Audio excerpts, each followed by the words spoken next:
Well,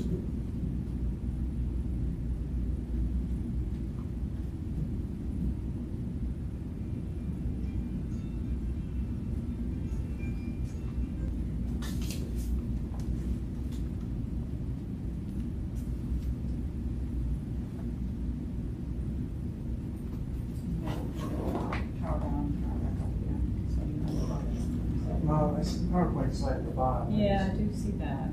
Maybe, but maybe we have to get out of this program. Yeah,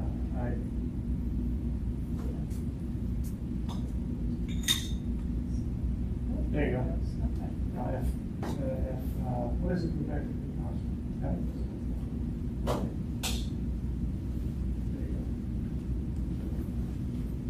But yeah, what I wanted to do is I wanted to free that cord up so that wherever you're at, it's not wrapped around the card, twisting the card.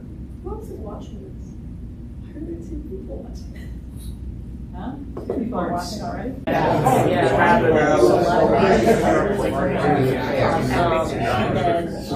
One of the guys there, American was always there, district is local, and then it's right now we're Which is permanent. a lot of their problems that they're on. And then we have overcommitting to the couple white from on. Like, remember when you said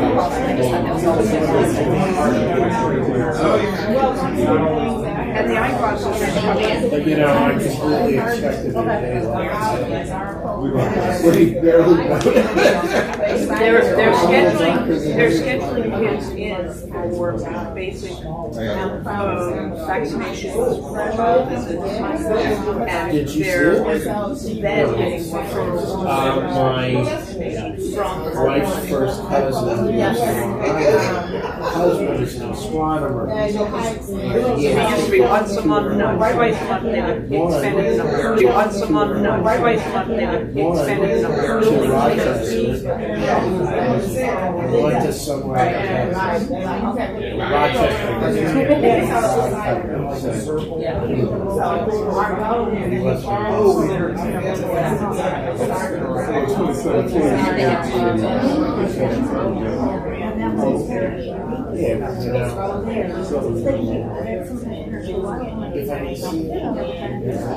For a young child, absolutely.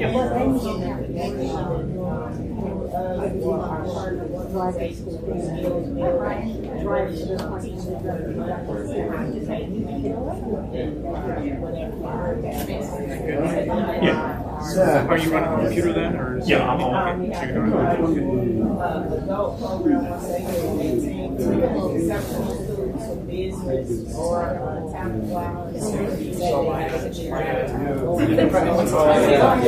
I actually think it's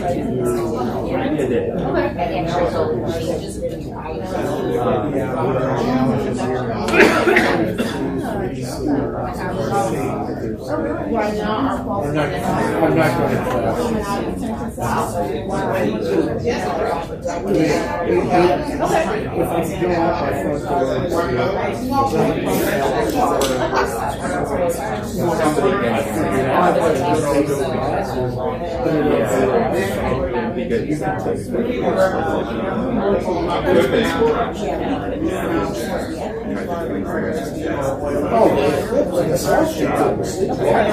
That's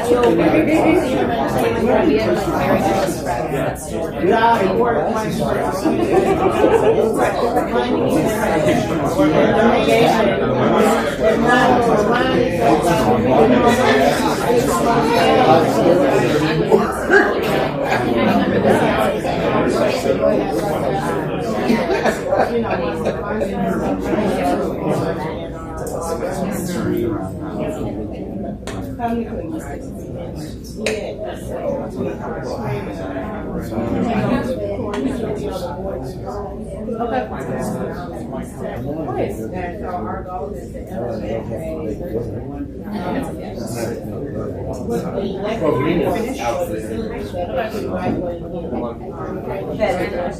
Right, the statistics are, you were out, right?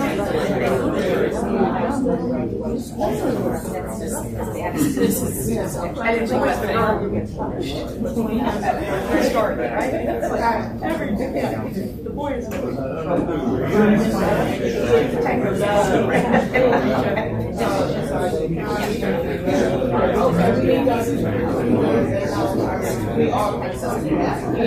And the heart is actually there's been a time along where the number of right.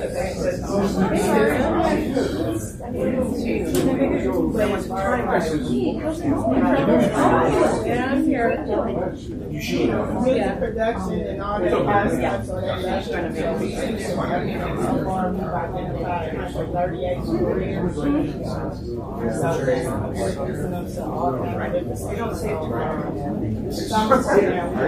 They don't provide, they provide the whole person. Exactly. Everything. And a lot of what they do. Right. And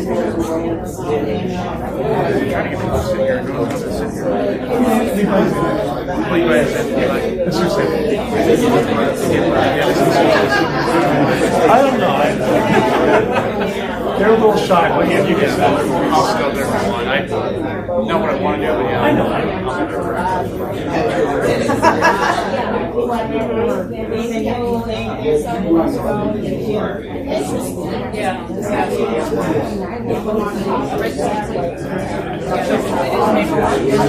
very grown up thing on.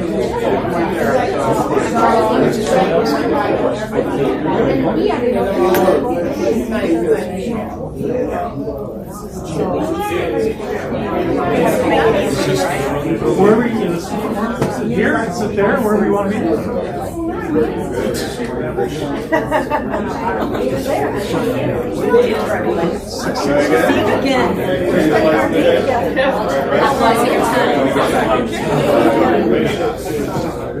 Very good. Brian, have a seat.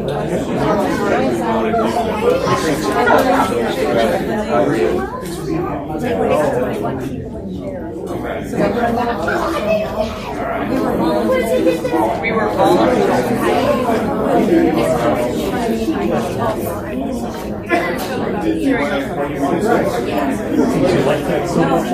She wants to be able to hide behind. Here we go.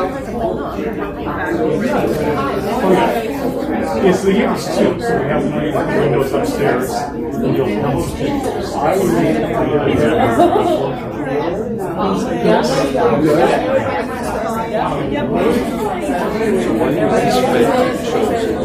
Come on, move it around. You don't have cities around. So it's kind of everyone else parking's a little tight maybe next week we'll have yeah, I mentioned that every week. I think shot down every week. Maybe someday.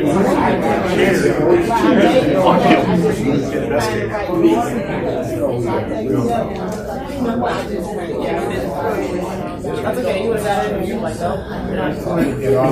Well, yeah, people can still, at least, you know, what? Yeah, the basis. It was only 10 to 12 seats. I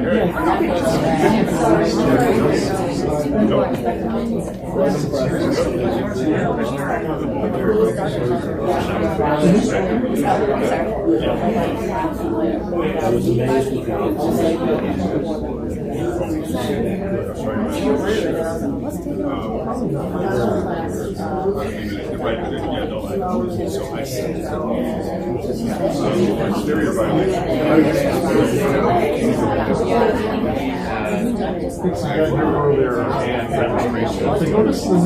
where's the screen? Where's the screen? So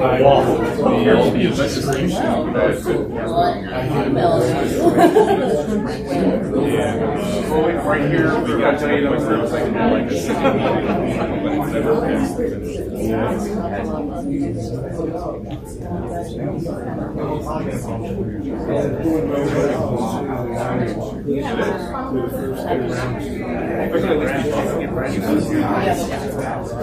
You may find some digital, and it sucks because every time somebody asks me to have cards, Like I say, we work with this school.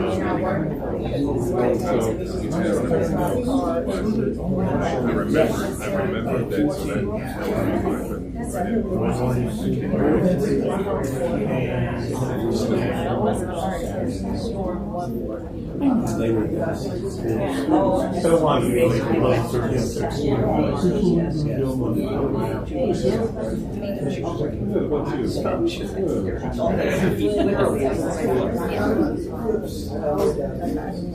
Thank you.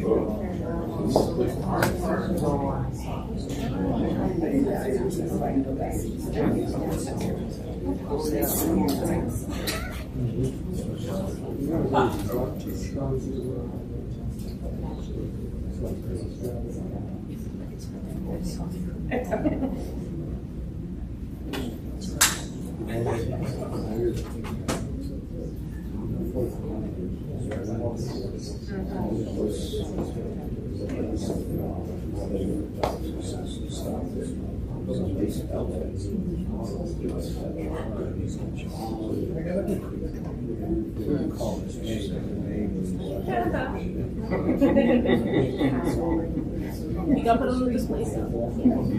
Display stuff.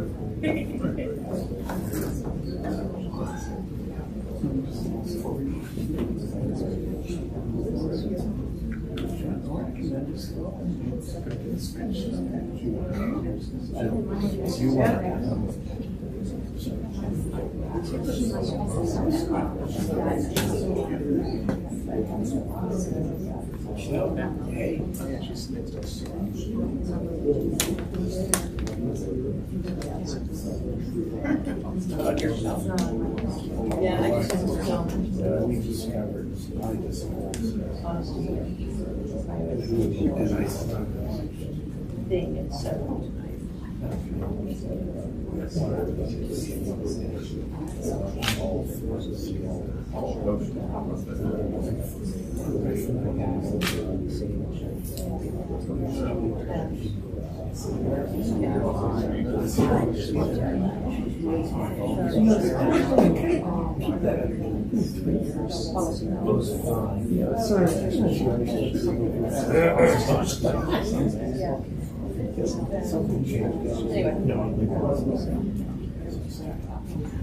Good evening.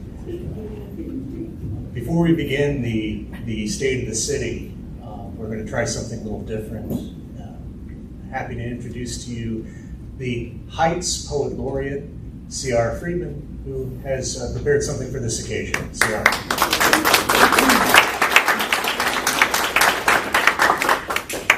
Thank you, Mayor, for that warm introduction and also all that you do for the city. Thank you, City, for allowing me to be your representative as the Heights Poet Laureate. And thank you, Mayor, for inspiring this poem, because I took the title of this poem from a quote from last year's City of the Address. The mayor said, "We, not I. We, not I." Super important in general, in life, but especially to my home. We, not I. A city is only as strong as a city's hope. A city's hope is only as strong as a city's heart. A city's heart is only as strong as a city's leader. A city's leader is only as strong as the city's people. The city's people are only as strong as the foundation they build. The foundation is formed from a plan. The plan is formed from love. The love is formed from the past for the future. It is a plan that never stops planning, a love that never stops loving, a dream that sees itself come true over and over and over again. University Heights was farmland once. The city is built on growing. on Harvest, on Bounty. University Heights wanted to be more than Idlewood, and now here we are, anything but idle and more concrete than wood. Here we are holding each other's hands. Here we are holding one another's children at community events. Here we are holding each other up. Here we are holding each other up to a new standard. Here we are holding one another accountable. Here we are strong as a promise made by many. Here we are a work in progress. Here we are progress working.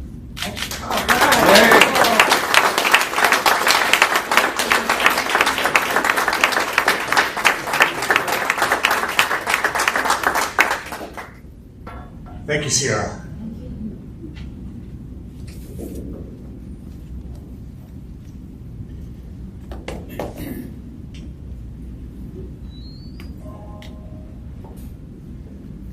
Fellow residents, elected officials, honored guests, welcome to the 2024 State of the City Address. For a lifetime, I have fought for justice, for equity, for fairness, in the courtroom, in the boardroom, in the classroom. 7 years ago, I ran on a platform of progress and cooperation, with ambitious goals that together we would reach new heights. Tonight, I look back on the great things we have done together, the goals that remain, and the course we are charting for a better tomorrow. Yes, like the revised Superman motto, truth, justice, and a better tomorrow. First, I'd like to talk about this past week. Since Sunday, I've taken part in two transcendent experiences. I joined 2,500 friends and neighbors at Walter Stinson Community Park to experience the total eclipse of the sun. I knew what a total eclipse would look like from photos and animations, but to actually see one with my own eyes, and while surrounded by loved ones, I understand now why some people chase eclipses. I have never felt closer to God than through nature. Usually I have to go to the woods, or into the mountains, or out onto the water to feel that closeness. This week I felt that for the first time right here at the Walt, which makes this more than an astronomical experience for me. University Heights will not see another total eclipse until the year 2444, exemplifying how awesome this was. The people at the Walt felt something too, and they shared it with me. They appreciated the event, the protective eyewear delivered to every household in the city. And of course, it didn't happen without our team at City Hall, who took to the streets to make that happen. Now, I said there were two transcendent experiences. On Sunday, I attended a Torah parade, the Haknasas Sefer Torah for the Alexander Shul. I am not equipped to deliver a theological lecture about the event. I can tell you how it made me feel. In the parade, I danced with one of our eldest residents, Wolf Safran, who is 97 years old. With everyone, we danced, we shook hands, we spoke in terms of community, and how grateful we were to celebrate together, how appreciative we are of each other. Walking alongside the canopy under which the Torah was carried, I spoke with Rabbi Shneur Denzinger. We shook hands, we held hands. He thanked me for being there, and I thanked him for inviting me. I told him today is a great day for the Alexanders and for our city. For you see, reconciliation can happen among people who have argued, even sharply. People of good faith and good character and integrity come together. to heal, to be at peace. Finding the path forward to lead under trying circumstances is central to working towards a better tomorrow. There are many keys to a better tomorrow, and I'll start with this proposition. It is the legitimate role of government to do for people that which they cannot do for themselves, or do as well for themselves as could be done better together through the government. There is nowhere where this is more apparent than in local government, where our role is to deliver services that further the health, safety, and welfare of the community. The responsibilities are broad, with police and fire and sanitation as obvious responsibilities. But there is more, and I start with economic development under the leadership of Director Susan Drucker. It was a campaign promise I made in 2017 to start the city's first economic development department. It has paid off for the city, especially with the great news about University Square. As we announced just 3 weeks ago, Target and Macy's, together with the current shopping center ownership, the proposed new ownership, and the city, came to terms for the sale of University Square so that the new owners may proceed with our 2019 plan for redevelopment. The bankruptcy court approved the sale last month, with closing to occur in 90 days. 2 nights ago, Cuyahoga County Council approved the $500,000 in ARPA money the city is contributing towards the parking garage to make this redevelopment deal possible. By securing and committing this $500,000 in ARPA funds, and by agreeing to take title to the garage through the CIC, University Heights accomplishes the following. The aging, blighted garage will be brought into and kept in a state of code compliance. A reserve fund of $1.5 million will be built up over 10 years, including $500,000 from the city and $1 million in aggregate from the developer and from Target. Contractual capital repair contribution obligations from Target and the developer will be created. Increased common area maintenance responsibilities and contributions for common areas on the site, including the garage, will result, which should prevent the degree of decay and lack of care we have all seen in recent years. All of this creates the space to allow the following to finally proceed. The vacant and blighted retail parcel will be redeveloped into apartments and first floor retail space, creating an increase in city population and adding to the city's tax base. Vacant since 2006, the former Tops space will be occupied by a tax-producing family entertainment business. The former Applebee's space will likely be occupied by a restaurant, to be announced, and restrictions Applebee's previously negotiated regarding other restaurants at the site are no longer in effect.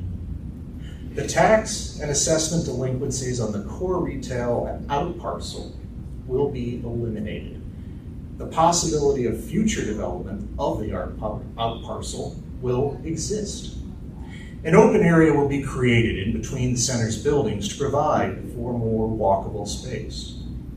And future control for the city over development of the site based upon the city's ownership of the garage will result. Look, perseverance and teamwork got this deal done. It doesn't happen without that. As the old sayings go, politics is the art of the possible. Politics is about relationships. None of this happens without the relationships we've cultivated together. Our team at City Hall, our partners in county government and the school district, and our city council. And of course, I must thank Brad Cowett and Greg Levy, the developers who will create the new University Square and breathe new life into this development. I know how much they believe in the project. This project was frustrated by the pandemic, and using ARPA funds to ameliorate the pandemic effects that stalled out this redevelopment project is exactly what President Joe Biden had in mind when he created ARPA and all the other infrastructure programs to move our country forward out of the COVID economy towards a better tomorrow. Most of all, I want to thank the residents for their patience and for always believing in what we were doing. Of all the reasons why I ran for this office, it is the one that has been the most elusive, most difficult to achieve, and the one that may now be the sweetest. What if we had not done this? The alternative was to have the property languish until the eventual condemnation of the garage is unsafe and the closure of Target and Macy's for want of the garage. The entire center would go dark and then have remained in a blighted condition for an undetermined and extended period of time. Working together, we avoid that fate. University Square will be redeveloped for a better tomorrow. But that's not all. 2 mayors ago, in 2008, the KFC at 2115 South Taylor Road closed, and the building was left vacant and allowed to crumble. When I took office, my administration put pressure on the ownership. Because the site was once a gas station, we got Exxon and the Ohio EPA involved. We got the site cleaned up and cleared for reuse. And through citations and threatened court action, we made the building owners bring the building up to code and make it suitable for a new business. Just last week, after 16 years of vacancy, a restaurant has reopened in that space. Lefty's Cheesesteaks, with 19 locations in Michigan, 2 in Florida, and now the first in Ohio, here in University Heights. Lefty's bought the building and made it their flagship Ohio store, as they plan to expand across the Buckeye State. This didn't happen without constant pressure on the previous property owners to make this site attractive and ready for reuse. We brought similar pressure and enforcement at 13485 Cedar Road that 9 or 10 years ago was the Cedar Taylor Garage and Auto Body. It's now under reconstruction to be the new home of Pizza BOGO, another welcome addition to University Heights. New businesses for the city where once there were vacant buildings. I turn now to John Carroll University, our city's namesake and our largest economic driver. Under the leadership of President Al Mikiak, the university is preparing for the future. The new athletic wellness and event center is under construction, and soon JCU's championship track and field team won't have to travel to the Spire in Geneva to practice, and will be able to host its own meets. JCU has redeveloped its library, its residence halls, and is moving all students into university-owned housing all 4 years effective with the current freshman class. Eventually, the South Gateway project at the site of the former BP at Fairmount Circle should provide the mixed-use development that JCU's students will covet. Until then, the Fairmount Circle apartments in University Heights will have a year-to-year license for student housing. A bridge solution, yes, and we will continue to work with JCU to help it make the best decisions for town and gown. And just announced, JCU has just made permanent Dr. Melissa Cole, who last year was named interim dean of the new College of Health. JCU is working hard to secure a better tomorrow. The end of student rental housing on Warrensville Center Road segues us into the next city project, the Municipal Zoning Code update. We are just weeks away from the first drafts of our new zoning code. We've already had a public presentation envisioning the new Warrensville Center Road, rezoned as high-density residential with high-density mixed use on the corners, from Fairmount Circle all the way to Silsby Road. We have an opportunity to make a walkable district that integrates in scale with the existing neighborhoods. We have an opportunity to create missing middle housing, townhomes and condos and apartments with the small shops that we all yearn for.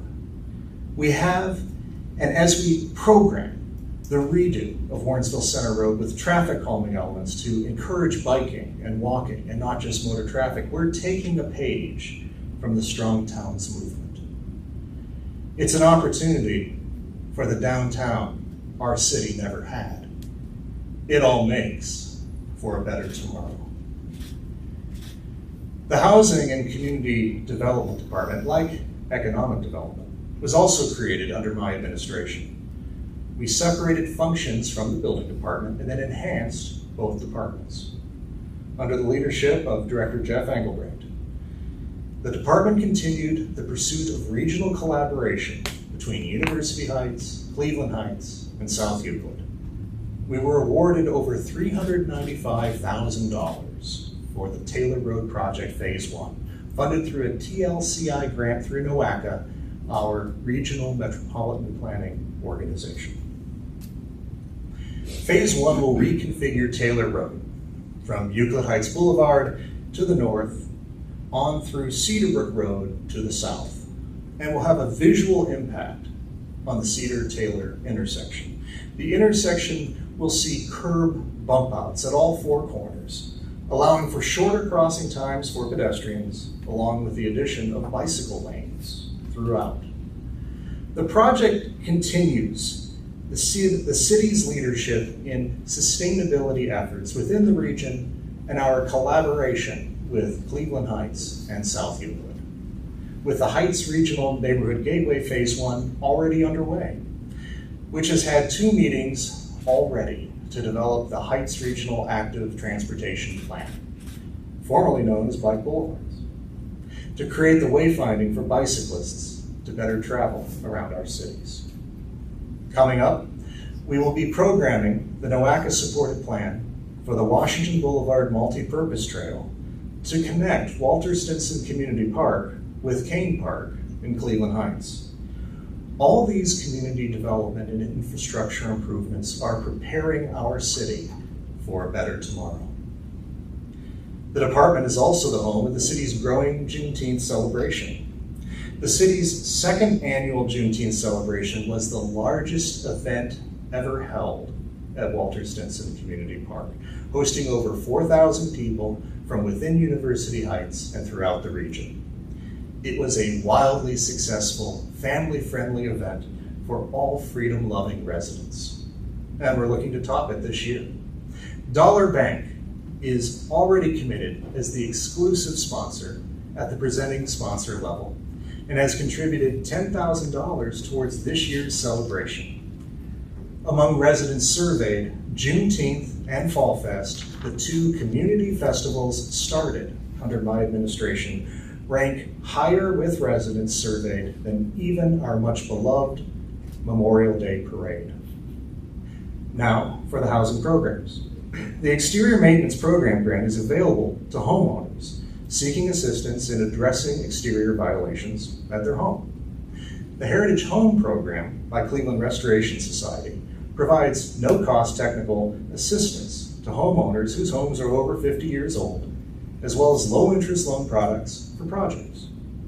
If there are any questions in regards to these programs or the point-of-sale, rental, or exterior maintenance inspection programs, please do not hesitate to call or walk in and speak with Director Engelbrecht or any member of his team. You see, we have stepped up code enforcement, not just in commercial properties, including commercial apartment buildings, but also 1- and 2-family residential properties. This is not always popular. We all love living on well-kept streets with well-kept homes. None of us likes getting a violation notice. In 2023, 78 of the 100 new housing cases brought in Shaker Heights Municipal Court were brought by University Heights. 58 of those cases were resolved because in the end, we want to work with our property owners. This is personal to me. As a kid growing up on the south side of Youngstown, I watched neighborhoods fall down around me through poverty, neglect of property owners, and inaction of government. I refuse to let that happen here. As we redo our zoning code, we must address missing middle housing as well as single-level living so residents may better age in place. We must take on locally the public policy challenge facing this country that housing in the United States has gotten too expensive.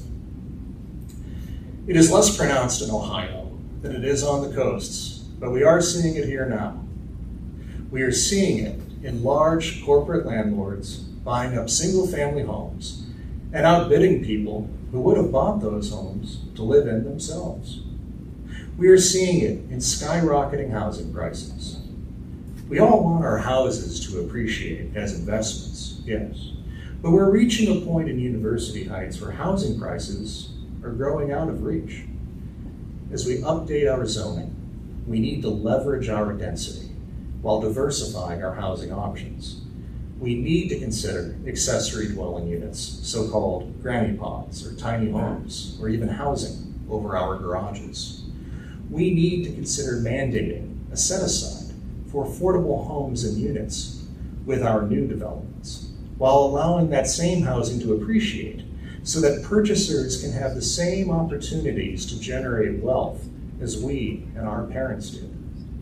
This is how we grow when we are landlocked and provide housing options for the same residents we have long pursued and obtained: first-time homebuyers, young families, educators and professionals, and empty nesters and retirees.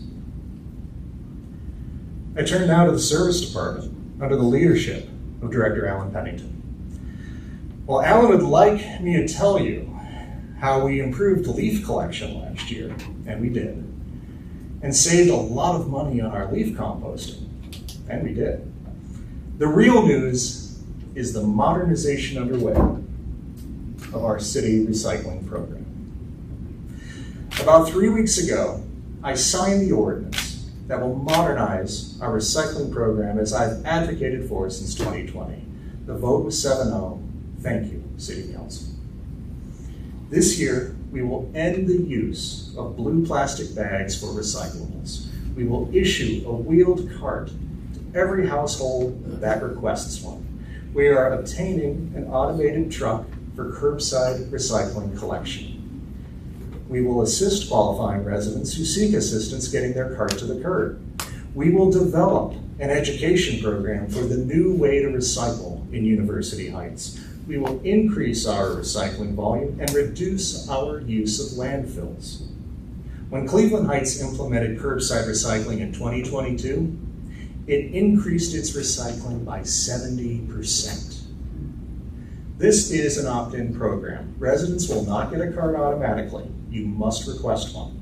There is no charge for this cart. You may request your cart on the city website. Anyone completing their request before May 31st will be among the first to get carts. From our studies, we know that while 3/4 of our residents agree that recycling is important, only 1/3 of our residents actually participate in the present outdated program.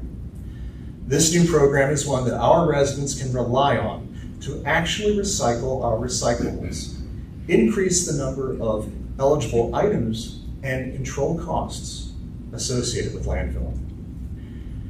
Maybe the best news is once you have your cart, you will never have to buy or use a blue plastic bag again. The eco-violent practice of picking up recyclables using a single-use plastic bag that gets thrown away will soon be over in University Heights. It's a victory for the planet, for sustainability, for common sense, and for the residents of University Heights. And I'll add, it was a victory on working together. As of this morning, at 10:30 a.m., we had a total of 828 households opt in to the recycling program. 671 requested the recommended 95-gallon cart, or 81%. 157 requested a compact 48-gallon cart, or 19%. The larger cart is recommended because cardboard will fit better. Also, if you have a big party at your house, or you have a lot of deliveries at the holidays, the larger cart will accommodate your biggest recycling loads, while smaller carts might not. Nearly 20% of our households have already signed up for a cart. And they did that based upon news reports, the city e-news, and word of mouth. We anticipate a lot more as our communications plan shifts into high gear. Once the postcards and flyers go out, once the cart story runs in the Mosaic magazine, and as people see the sample carts at city events. In the long view, we should work towards curbside pickup of organics. What we're doing with Rust Belt Riders and drop-off composting is the beginning of what is possible. In this country, there is a transformative big lift possible where we stop wasting organics and nutrients in landfills, compost it all, and use it to keep the soil rich to grow more nutritious food. I turn now to our safety forces. Fire and police under the leadership of Chief Robert Perko III and Chief Dustin Rogers, respectively. In 2023, the fire department hired 2 new members following 2 retirements, obtained a $90,000 grant funding for technical rescue training, and obtained $200,000 in grant funding for firefighter wellness programming. When I took over as mayor, our fire department was deprived of training as a misguided austerity measure. Last year, the department conducted a total of 10,000 hours in training, consisting of hands-on, regional, and virtual in firefighting, EMS, fire safety, development, and incident management. Meanwhile, in the police department, we have implemented a lateral entry hiring process to help staff up. Hiring enough police officers is a problem everywhere. UHPD was carrying over from year to year multiple vacancies in the Uniform Bureau, and we are now nearly fully staffed. Like fire, police has implemented wellness programming as the mental and physical health of our safety forces is absolutely imperative. And we obtained a body-worn camera award to replace worn out and outdated body cameras. For your protection, all of our police officers wear body cameras on the job in University Heights. I mentioned both departments together tonight because we have a major new initiative together. University Heights is poised to join the Heights-Hillcrest cities of Shaker Heights, Cleveland Heights, South Euclid, and Richmond Heights in the expanded pilot for mental health response. With grant funding and County Executive Ronane's support, we will soon be able to dispatch a mental health worker in select situations. This is a major advancement in public safety and public health for our city. We've already budgeted for this program in 2024, and the law departments of the several cities are working on the documents to bring to our respective city councils to formalize this arrangement. Executive Assistant to the Mayor on Special Projects, Deanna Bremer Fisher, has covered a lot of ground this year. New phone system at city offices, new front desk receptionist, answering the phones and greeting visitors. New managed IT services to keep the tech running smoothly. And the return of senior services is underway. At the last State of the City, I said we would seek the restoration of the Senior Services Coordinator position, and this year, we got it. The position will be posted this month, and once filled, we will resume senior programming for the first time since the pandemic. As we restore senior services, we will convene our city's first committee on aging. On special projects, Deanna leads our sustainability initiatives, and with that, the Citizens Advisory Committee on Sustainability. In working with Power a Clean Future Ohio to analyze our carbon footprint, we observed together that the biggest change we can make is in the aggregate, as homeowners, when we make improvements to our homes that reduce our carbon footprint as a household. Towards that end, the city will hold its first Sustainable Home Fair, to be held later this month, Sunday, April 21st, from 1 to 4 p.m. in the former Wiley Middle School. It is also through this committee that we are exploring reforms and improvements to our tree program. This, even as University Heights has just received Tree City USA recognition for the 46th consecutive year, as well as discouraging the use of gasoline-powered yard equipment, a source of both air and noise pollution. The committee is helping advise on our Arbor Day celebration on April 26th at JZoo, and our Bike with a Mayor event on June 9th, which will include a tour of some of our residential solar installations. Finally, it is through our Sustainability Committee that we will originate the city's first climate action plan. Like a master plan or strategic plan, except focused on climate, sustainability, and resiliency, setting forth priorities that should carry forth through and beyond my administration. This important work is being done working with the Citizens Advisory Committee because this is where we found residents who are reliable partners and collaborators to help us do the work towards a sustainable future for the city and community. And in doing so, we're building the next generation of leaders for this city, the people who will lead in a better tomorrow. Working with Deanna to hype these special projects is our Communications and Civic Engagement Director, Mike Cook. Mike and Deanna are working together on Fall Fest. This year's event will be earlier in the season, so I'm optimistic we'll have great weather, eclipse level great weather. Our 5th annual Fall Fest will take place on Sunday, September 29th, from noon to 5 p.m. On the bill for entertainment is a country and honky-tonk band from Akron, the Shootouts, and local legends, Yidisha Cup. Additional entertainment will be announced soon. As is now our tradition, we will have food trucks, family entertainment, plus over 100 artists and vendors. Speaking of tradition, for the last several years, we've used the State of the City address to announce the summer concert series schedule. So I'm going to take a breath for 90 seconds while you enjoy this year's announcement video. Let's roll.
When she gets no sensation, she jump up in the air, come down in slow motion, jump in the line, rock your body in time. Okay, I believe you. Jump in the line, rock your body in time, rock your body tight. Already feeling those positive vibes. Also, this past year, Communications and Civic Engagement, working together with special projects, brought us the new online help desk, the website redo, and as of now, the soft rollout of the app for the Yodel Community Calendar. For real, you can download Yodel as an app now, making it even easier to keep track of community events in and around University Heights. Now, we can have all the best ideas, but none of them matter if we don't have the people and the means to implement them. I turn now to our finance department under Director Dennis Kennedy. After replacing the entire finance department shortly after taking office, we have had clean audits every year since 2019. In the last 2 years, 2021 and 2022, we received the Ohio Auditor of States Award for Excellence in Financial Reporting. The 2023 audit is now underway. In 2019, we established a formal reserve policy, which is this: the city shall conduct all annual business in a manner and method that will allow a minimum carryover balance of the general fund equal to 15% of the previous year operating revenue recorded in the general fund. By that policy in 2023, we kept a reserve of just under $2.6 million. At year-end 2023, we carried over well in excess of that, just over $6 million in the general fund, and $10.6 million across all funds. This in a city with a total budget of $24 million. Under my administration, the city has managed its day-to-day operations, created new initiatives and programming, improved our fire and police departments, established economic development and housing and community development departments, established a director of communications and civic engagement, increased the level of service to our residents, even rebranded and rolled out our new city signs last year. And we've done all of this without a property tax increase, without an income tax increase, and without any reduction to the city's income tax credit. We are living within our means and delivering more than ever before. But it is not enough.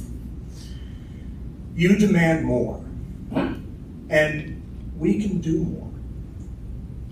You know, and we know, especially since the pandemic, that Walter Stinson Community Park has become the unofficial community center for the city. For want of an actual building, we meet there year-round, as long as weather permits, which is every day, because we've got to walk the dog after all. In an effort to quantify, last month we deployed a recreation survey, and tonight I have some results regarding the possibility of having a farmer's market at the Wall on Tuesdays from 4:30 to 7:30 p.m. 58% of respondents said they were likely or very likely to attend. Guided by this data, we've begun preparing a plan to present to City Council to bring a farmer's market to the Wall. When it comes to indoor recreation, a whopping 89% of respondents think that University Heights has a need for indoor recreation, fitness, and community facilities. Benefits for the community regarding indoor recreation facilities include increased recreational opportunities, a guaranteed place to exercise year-round, and a gathering place for seniors and indeed for all residents.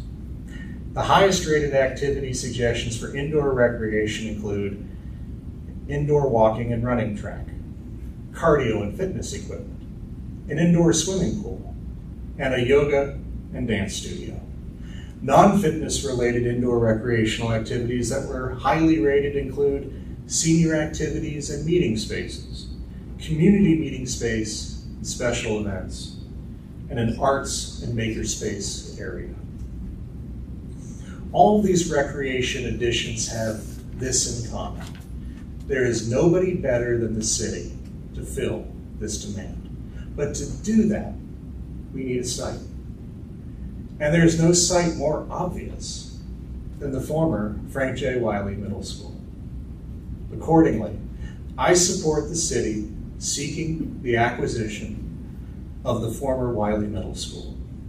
To be clear, not school board offices or the bus garage or the bus depot, but the rest of the Wiley property as a public asset for public purposes and community use. Because of this, the acquisition should come with a covenant that the use will continue to be for the public. The school district and the city have a common constituency, the residents of this community. To that end, we have already paid for Wiley. It is a public asset, so changing who holds title and manages its use for the benefit of the public ought to be done for nominal consideration. And what should the uses be? We know there is overwhelming demand for a community center, and Wiley has the space to meet that demand and fulfill it. With 2 gymnasiums, an auditorium, and a cafeteria, we can offer much of the desired recreation and more.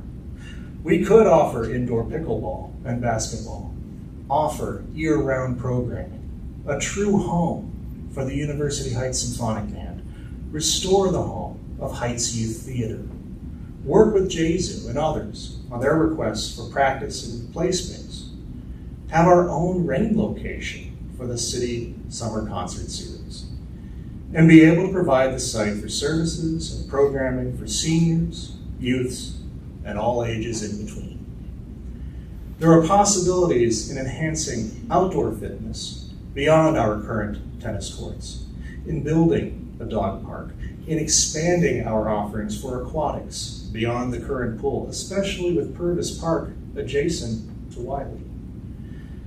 These are all made possible for consideration by the city's acquisition of the Wiley property.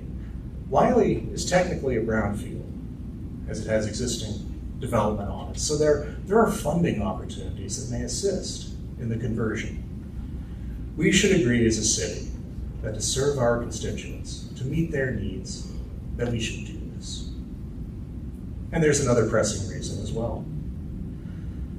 I go back to my first few weeks as mayor. When I got here, I was shocked by the conditions our city employees work in. We have a 700-page report finalized in June of 2022 that illustrates these conditions in great detail, together with a proposed plan for action. It is time to proceed. We came to terms and are getting ready to close on purchasing the former Yabe property south of the police station. Yabe was essential to this process so that we can proceed. And just as importantly, so is Wiley. As we execute our plan to construct new municipal facilities, Wiley is the obvious swing space as we build new municipal facilities for service, police, fire, and administration. The principal's office could be the mayor's office, just temporarily, and so on. Back in 2021, we studied the feasibility of using the area of Wiley due south of Purvis Park as a possible site for the city's service department. Per our consultant's recommendations, we will need to move the service yard to create the space to stage and build the new police and fire departments, something that we desperately need and we all agree we must do. The urgency of new facilities is not whenever. This must happen now. We have Yabe. The acquisition of Wiley is the next key. In addition, our new facilities should be not merely accessible, but inclusive by design of all physical abilities. They should be green. They should be constructed by union labor. And we must ensure that we are building facilities that meet not only the current needs for the community, but the needs we may anticipate for a better tomorrow.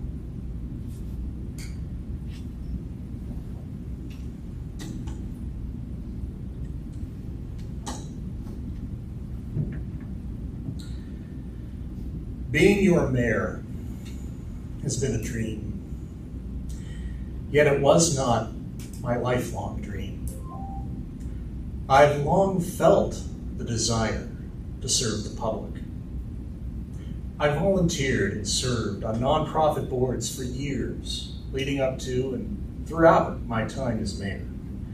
And my public service would come to take this form, that of your mayor. At my first State of the City address, I observed that when you are mayor, you have no idea how long you get to do that. I would never want to look back at this time and think I did not do everything I could to improve our city. At the time that I said that, I had hanging in my office another quote from Don Draper, the ad man from Mad Men, who said that he was living like there's no tomorrow because there isn't one. And for the first 2 years I was in office, up to the pandemic, I lived by that. The city was here before I got here and will be here after I'm gone.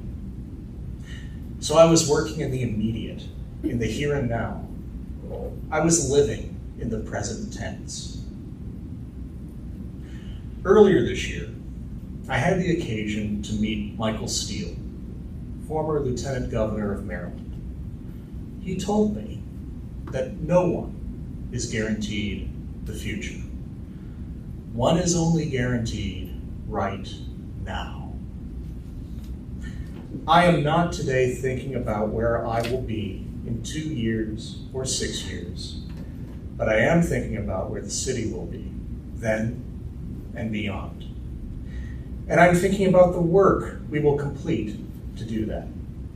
University Square redeveloped, zoning code updated, modern recycling implemented, Wiley Middle School acquired, recreation expanded year-round, new bicycling infrastructure, new service yard, new police station, new firehouse, new city hall. Altogether, these things will make for a better tomorrow. To that end, I close. It is a view that I borrow from the Talmud, that creation, in all of its perfection, is incomplete. That our role in our limited time is to help finish it. Alas, the work is never done. But the things I came here to do, I've done. And the things that remain will be done. With the team that I've assembled, together with the greatest asset, all of the employees of our city. And so long as I have the mutual accord of the community, myself and my family, I will continue to do the people's work for you, right now and for a better tomorrow. Thank you. May God bless you. May God bless the United States, the great state of Ohio, and the city of University Heights.